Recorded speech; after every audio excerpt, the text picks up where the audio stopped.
I note that it's been over a 12-month journey, really. This began with your workshop at the Green Shed at the beginning of last year, in which you signalled to the staff that you were looking for a clear set of priorities, particularly around the environment, and modifying the approach of Council to take a stronger stance in regulation, to work more closely in partnership with others and to leverage funding of others, and also to take a step change accelerated approach to the Council's activities.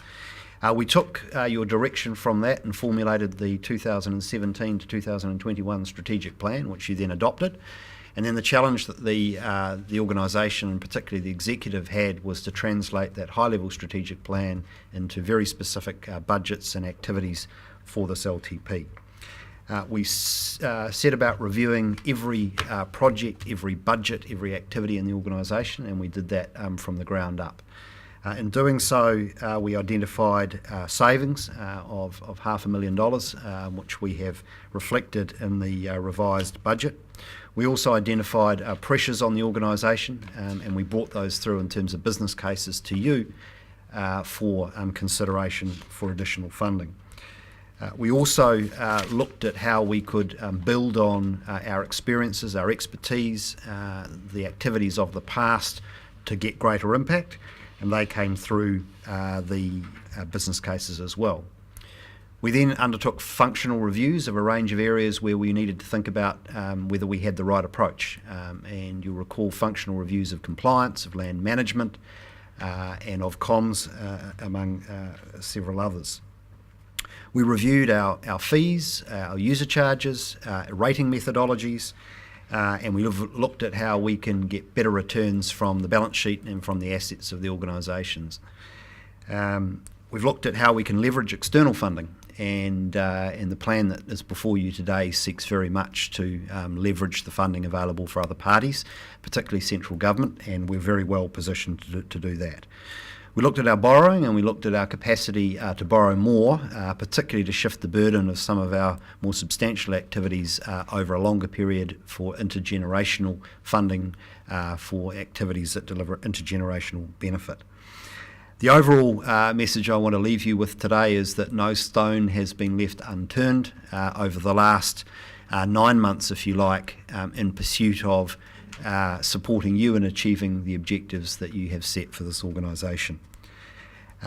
We have also looked at the organisation's structure, the way we're organised, and 12 days ago the executive presented to the organisation a restructuring proposal. Over the last 2 days we have considered over 50 submissions from staff on those proposals, a number of which were group submissions representing much larger numbers of staff. The one consistent theme that came through that submission was an overwhelming support and excitement amongst staff in behind the direction of travel of this council.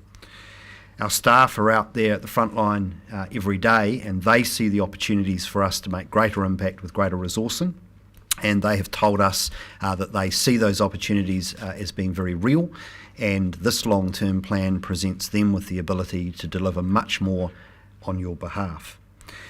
We are very conscious as the staff of this organisation of what we're asking of our ratepayers and what we're asking of those that use our services and are charged fees and charges.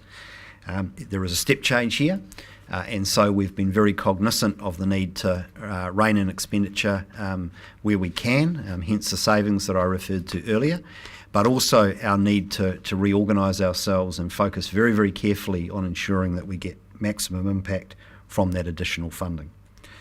The overall budget position here takes our revenue from around $48 million in the current year to $60 million per annum by year 3 of this LTP.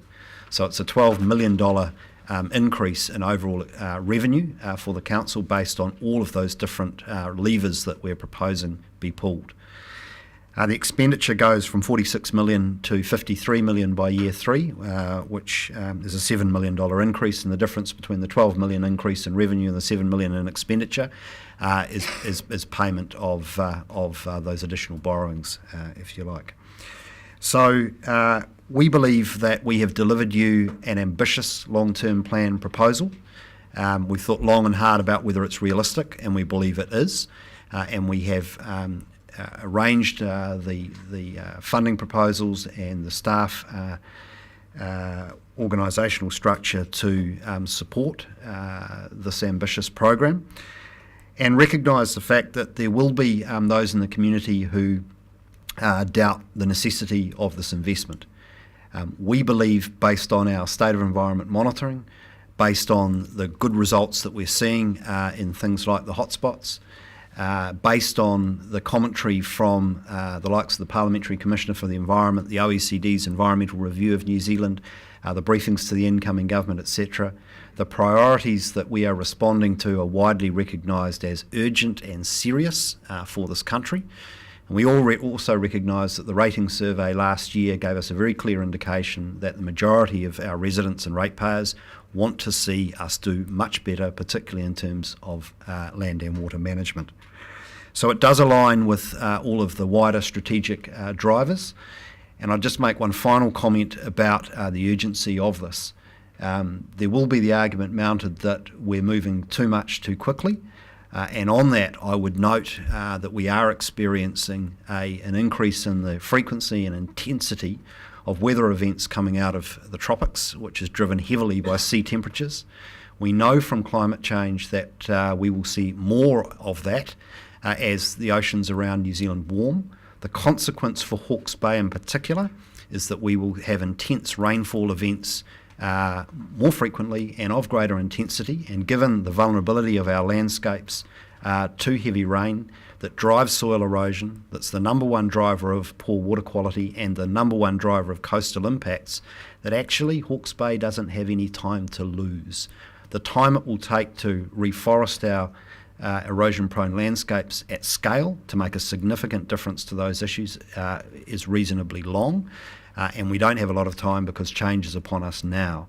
So from a staff perspective, while this is ambitious, we believe it's appropriate, and we're very pleased to present it to you as our best endeavours to meet the challenge that you have set us, and we now recognise that you have the difficult job of communicating this imperative to the wider community.